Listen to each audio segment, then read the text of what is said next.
बिस्मिल्लाहिर्रहमानिर्रहीम। अस्सलाम वालेकुम नाज़रीन, आप देख रहे हैं अवान टीवी यूट्यूब चैनल। नाज़रीन, अहम अपडेट आपके साथ शेयर करने जा रहे हैं। इससे पहले गुजारिश है कि हमारे चैनल को सब्सक्राइब कर लें और वीडियो को लाइक करें ताकि हर नई आने वाली वीडियो आप तक बर वक्त पहुँच सके। नाज़रीन, बात करते हैं ज़िला गुजरात से कौमी असम्बली के हल्का NA 62 की, जहाँ पर दो अहम सियासी शख्सियात की मुलाकात हुई है। दो अहम रहनुमा हैं मुस्लिम लीग नून के।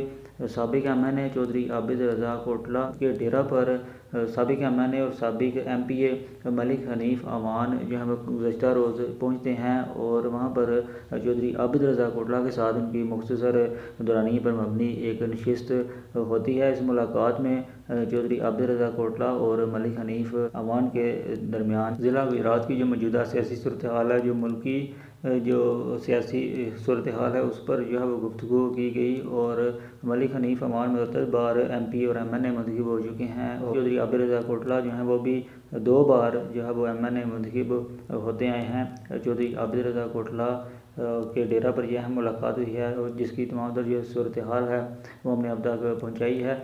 मज़ीद अपडेट्स के लिए हमारे चैनल को सब्सक्राइब कर लें। अगली वीडियो तक के लिए दीजिए इजाज़त। अल्लाह हाफ़िज़।